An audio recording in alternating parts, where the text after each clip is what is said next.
वो मेरा मित्र नहीं हो सकता, कदापि नहीं। उसका मुखड़ा अच्छा नहीं लगता मुझे उसमें अपना शत्रु दिखाई देता है। शत्रु, समझे? या तुम भी कभी कभी मुझे उसी की तरह दिखाई देने लगे हो। हट जाओ उस मरकट की या उसके हितैषियों की। कोई आवश्यकता नहीं है यहाँ पे।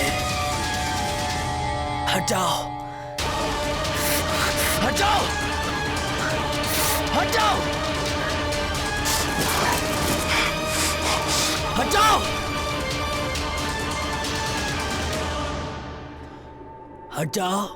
हट जाओ।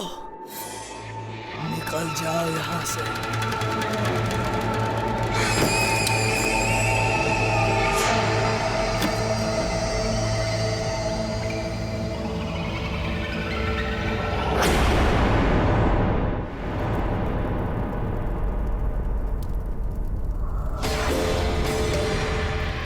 देवर्षि नारद जी,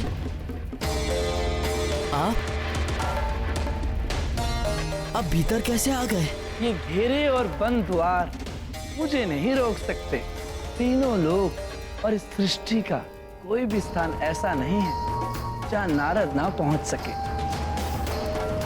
और ऐसा कोई मन नहीं है जिसके रहस्य नारद पढ़ ना सके। जो हो रहा है, जो होने वाला है, भगवान नारायण की कृपा से सब ज्ञात हो जाता है मुझे। नारायण नारायण।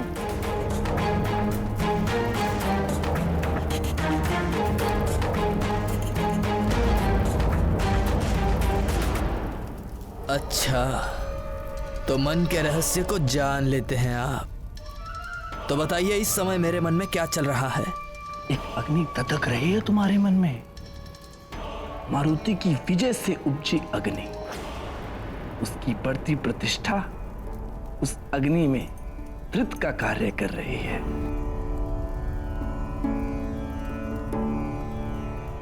ये वीणा के तार देख रहे हो वाली? इन्हें अधिक कस दो तो ये टूट जाते हैं, अधिक ढीला कर दो तो बचते नहीं हैं, बेसुरे हो जाते हैं। और इसी प्रकार अभिमान है मनुष्य का। अधिक हो जाए तो उसे अहंकारी बना देता है, और स्वयं का सम्मान यदि कम हो जाए तो मनुष्य स्वयं की दृष्टि में ही गिर जाता है। आप पहेलियां मत बुझाइए देवर्षि, और मुझे ये बताइए कि मुझे ऐसा क्या करना होगा जिससे वाली महानतम बना रहे, ही चाहते हो ना?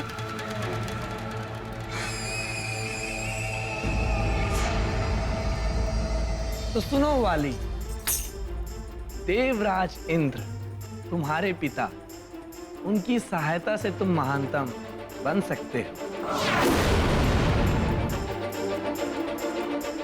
क्या सच में ऐसा हो सकता है?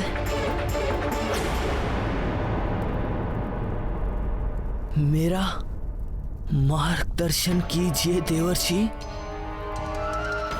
महानतम बनना ही मेरे जीवन का एक मात्र उद्देश्य है।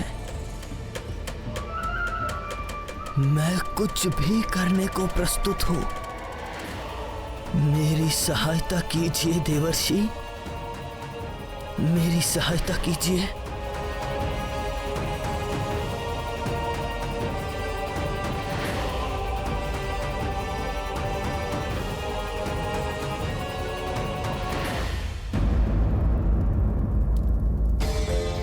स्मरण है, तुमने कुछ समय पूर्व बल के मद में चूर होकर अपने पिता इंद्रदेव का अपमान किया था। महानतम वाली कहिए पिताश्री, अपने हित अहित की चिंता करने का सामर्थ्य आपके इस महानतम पुत्र में है। आपने मुझे विजयी होने का आशीर्वाद ना देकर अच्छा ही किया। संसार ये तो नहीं कहेगा कि आपके दिए हुए आशीर्वाद के कारण ही मैं जीत गया। उन्हें प्रसन्न करना होगा।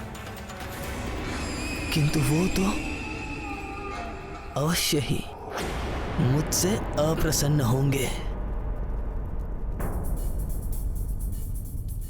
एक पिता कभी अपने पुत्र से अप्रसन्न नहीं होता है वाली, अपितु उचित मार्गदर्शन देता है।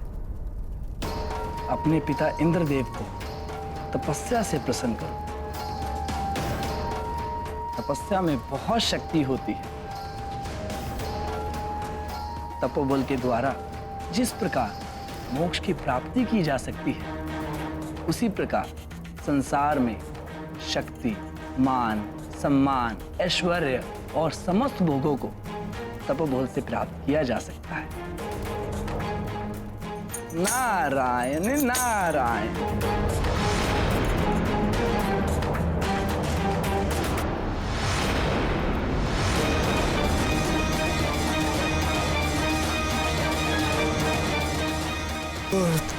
तपस्या।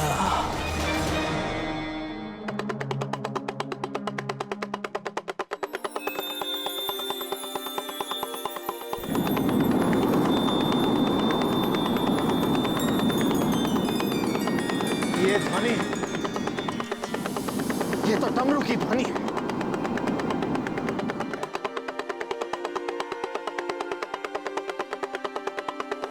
मारुति, तुम्हारा डमरू मैं बजा सकता हूँ मित्र।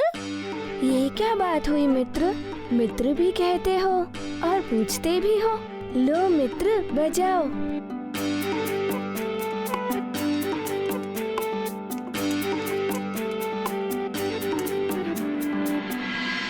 लाओ, मैं बजाऊं।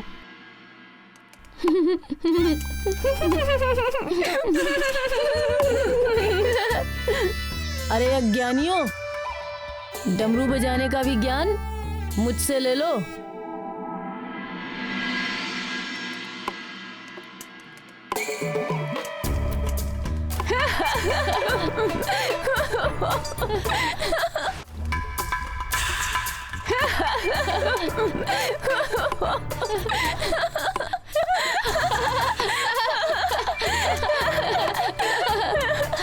नील, अब इसका ज्ञान तो मारुति से ही लेना पड़ेगा। मारुति, बजाओ।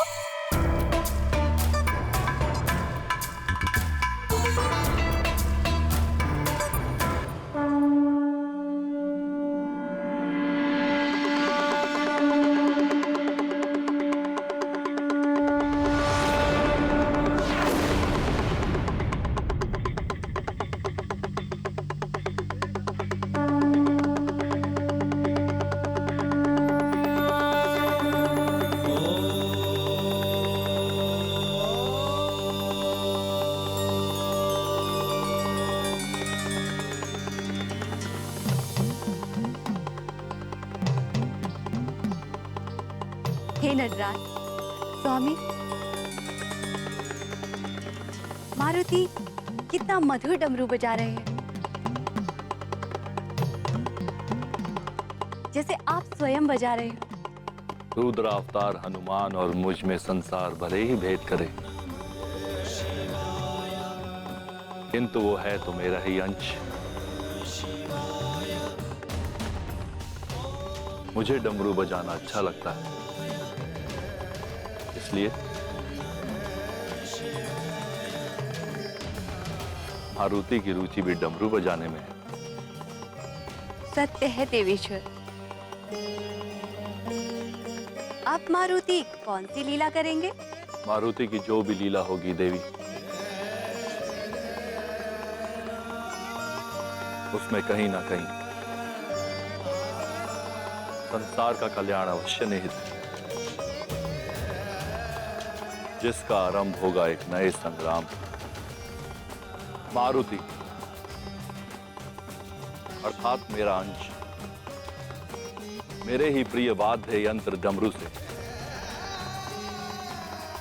चुनौती देने वाला है चक्रासुर।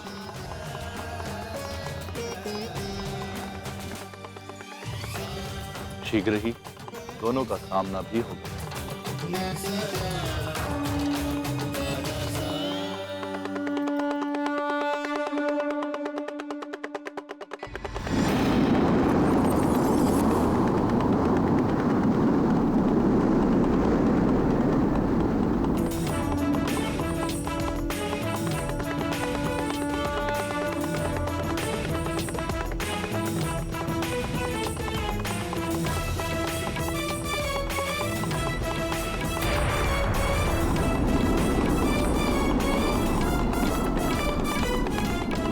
ये ध्वनि, ये तो डमरू की ध्वनि है। कौन बजा रहा है डमरू?